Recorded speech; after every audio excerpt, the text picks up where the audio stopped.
Famous billionaire and investor Charlie Munger believes that the first $100,000 are the hardest to accumulate.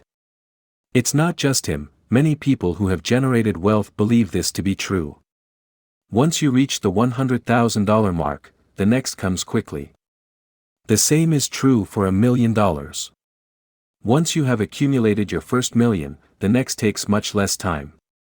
This is reassuring for those who think their wealth is not growing fast enough. But why this happens? Why does reaching the first $100,000 take disproportionately longer than the next? In this video, we will see the reasons why. Also, we will share some things you can do to speed up the process of gathering wealth. Hi, my name is Mohit, and I teach people about money, personal finance and investing. If you are interested in improving your financial future, subscribe and hit the like button if this video is helpful. The main obstacle many people face in their journey to gather wealth is taking the first step and starting to invest. Many people think that they will start investing once they have more money. This is like saying you would put wood in a fire once it began generating heat.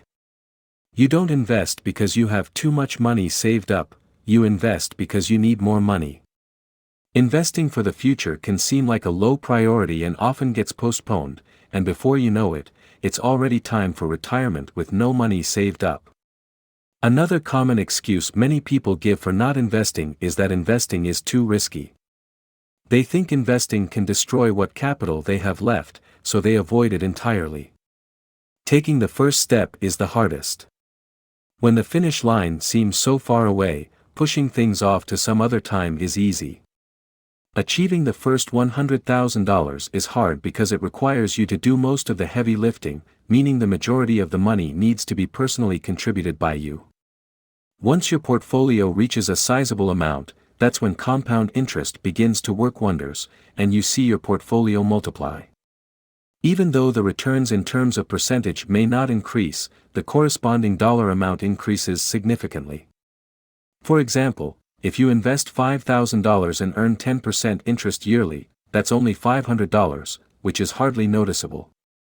One could easily make $500 just by working a few extra hours once in a while.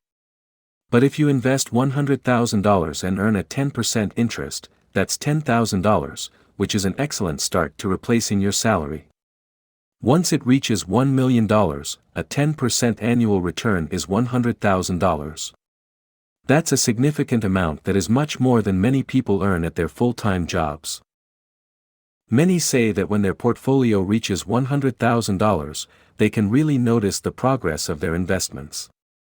Once the snowball gets rolling, the growth rate also increases because watching your portfolio grow is very satisfying, and this excitement can speed up the process.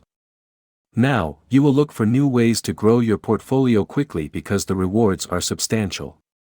You will also look for ways to increase your income to contribute more to these investments. You might also look for ways to earn better returns to accelerate growth. You will now think twice before spending your money. Instead of going out to eat and spending $100, you will consider how this $100, if added to your portfolio, will grow and give continuous returns year after year. Realizing the power of compound interest will make you consider your expenditure carefully. For example, if you spend $100 on a meal, that money is gone forever.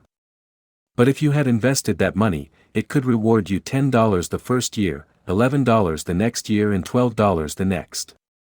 Of course, $100 isn't a large amount of money, but it's the habit of saving $100 on a regular basis that will add up. Once you have $100,000 saved, there are many things you can do that someone living paycheck to paycheck cannot. Saving up a substantial amount of money can bring so many opportunities. If you get an opportunity to take another job where the pay is much higher than your current salary, but it's commission only. In this case, you can now take the risk and go for it. But it's not practical to take such a risk for someone with no money and who relies on a salary every month. Maybe you have always wanted to start a business but never had the money to fall back on. You can now go for it. The new business could make you millions of dollars, but if you can't start, it's a lost opportunity.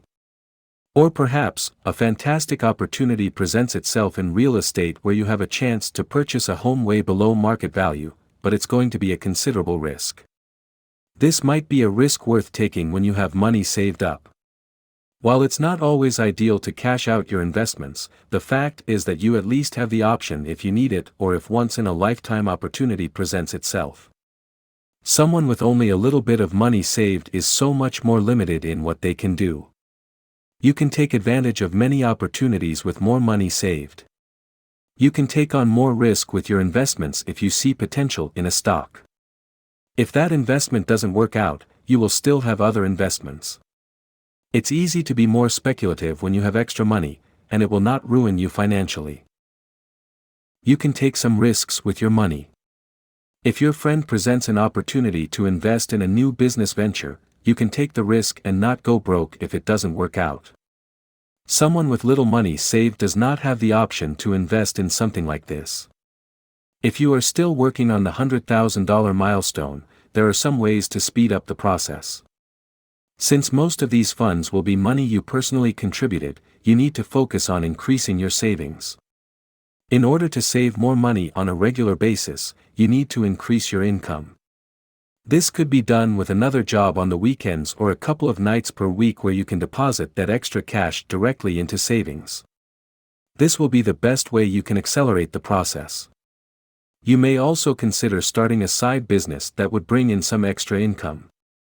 You must be careful when spending on unnecessary items like dining out regularly.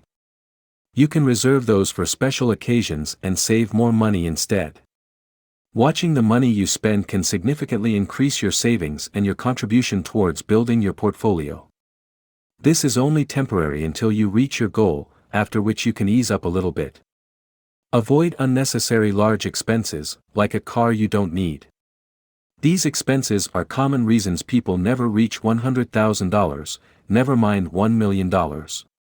Once you are familiar with the process of saving and investing, it will be easier to continue doing what you're doing.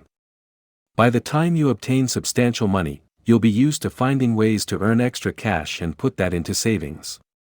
You will also be used to being more deliberate with your purchases and think about whether or not they're necessary or if it would be more rewarding to put them in savings. Furthermore, you will be comfortable taking risks in the process of investing through different market cycles and might even learn how to take full advantage of them. Once you reach the $100,000 mark, you can let off the gas a little. Although the first million is the next milestone.